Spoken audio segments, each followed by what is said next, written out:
Hi guys, good evening and welcome back once again to The Edward. I'm your host Eddie, and in tonight's video I will be discussing what I thought of the amazing, shocking, not at all what I expected season 4 finale of The Boys. Dropped its final episode of the season today on Amazon Prime. I just got done watching it. Holy shit, we got a lot to unpack and unravel here. Now, before I get into spoilers and specifics and whatnot, please be warned this is a spoiler-filled review, so if you're not caught up on The Boys by the latest episode, which is episode 8 of season 4, and it's the season finale, you don't want to keep watching or listening, as I will be discussing spoilers, plot details, character stuff, all that jazz. That being said, you have been warned. Let's dive right back into it. First and foremost, not at all what I was expecting. I guess when I pictured, I pictured the shapeshifter taking the form of somebody who could get close to Singer, but not close enough to be right next to him or in the same room as him. But I guess for some reason it didn't occur to me that the shapeshifter was going to do what they ended up doing, which is getting in the bunker disguised as Annie. I pictured the shapeshifter taking a shot at Singer via sniper rifle, like most assassination attempts, which, by the way, the little disclaimer in the beginning kind of caught me off guard at first. I was like, oh, what's this? And then it dawned on me very quickly. Oh, right, the attempt on former President Trump that happened last weekend. Yes. Yeah, quite the coincidence, the timing of this episode and that event. I thought the little disclaimer in the beginning was probably a smart move on the show's part, and so in Amazon's part as well. So I was like, good call. But it never occurred to me the shapeshifter would use their ability to do what they ended up doing, which was trying to kill Singer in the bunker. But thankfully Annie stopped them, and I don't know if she just put him in a headlock and just held them in a headlock until they knocked out, or if she broke their neck, because that was a little unclear to me. But I don't know if it really matters, because Singer ended up getting arrested because Sage apparently, I think, I was a little confused by this, because when the story broke on TV that Singer was arrested and they played the footage of him telling them that he wished Newman had been assassinated a while ago, that Sage somehow got that footage because the shapeshifter was live streaming it to her or recording it and sending it to her before they died. That's how my friend explained it to me. I was texting my buddy a few minutes ago after I had finished it because he wanted to hear my thoughts on it. So I texted him my thoughts and I asked him a few questions, and he pretty much filled in the blanks for me. So besides that one scene, everything else was pretty crystal clear in this episode.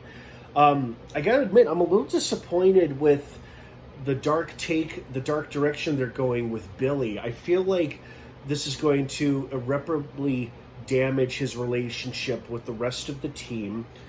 Even though he didn't hurt any of them physically, he did kill Newman after they had agreed to a truce with her. But it also feels like at this point he's just a one-man suicide mission, and he's going to take down Homelander no matter what. Which I understand, but at the same time, what makes the show so good is its ensemble group of characters, and Billy is one of those characters, and the relationships he's got with the rest of the boys is so strong, or it was. I just hope we get to see a little bit of that before the show's end, with the 5th and final season coming up, whenever that is. I don't know, I guess it's because I like Butcher so much. I didn't want to see him turn to the dark side necessarily, but he's always been a dark character. But now he seems to really be leaning into it. And for me, I guess I just find that a little disappointing, because I like him so much. I always thought him was one of the good guys. But, you know, everybody's got shades of gray to them more than just being black and white.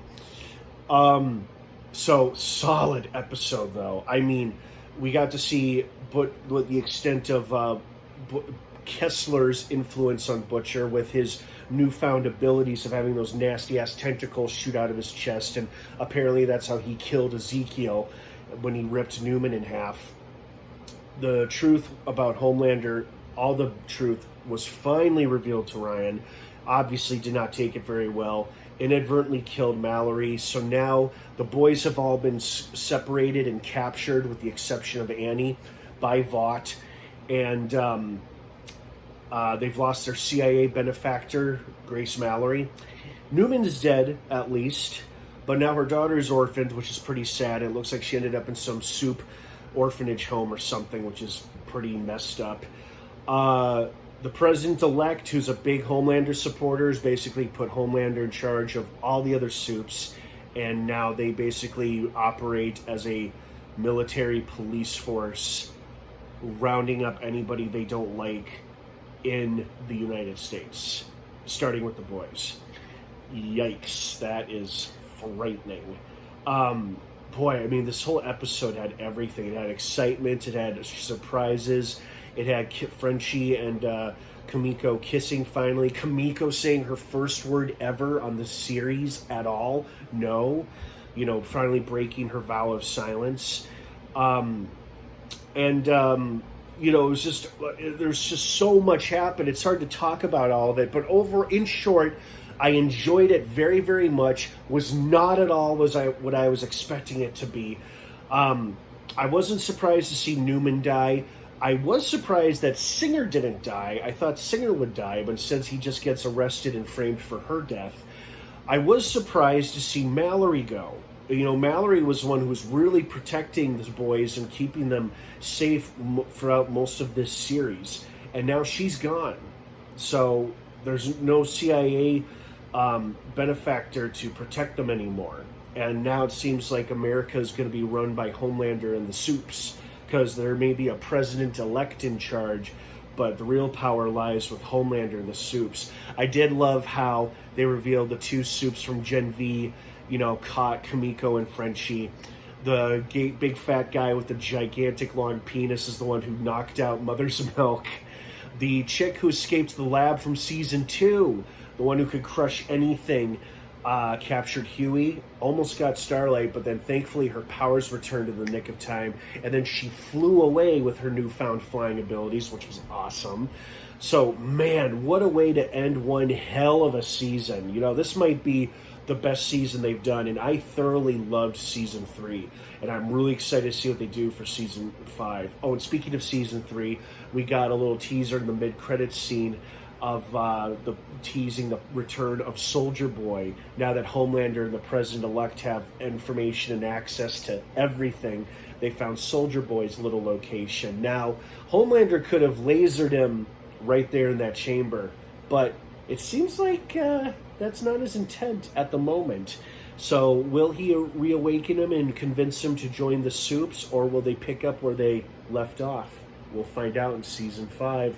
I hope you guys enjoyed this finale as much as I did. What did you think of it? Thank you so much for watching. Have a wonderful rest of your night. The Boys season 4 is now streaming in its entirety on Amazon Prime. No word on a release date for season 5 yet, obviously. I'm sure they'll begin filming it before this year is out, and hopefully we get it at some point next year. Have a wonderful rest of your night, everyone, and of course, until next time, may the Force be with you.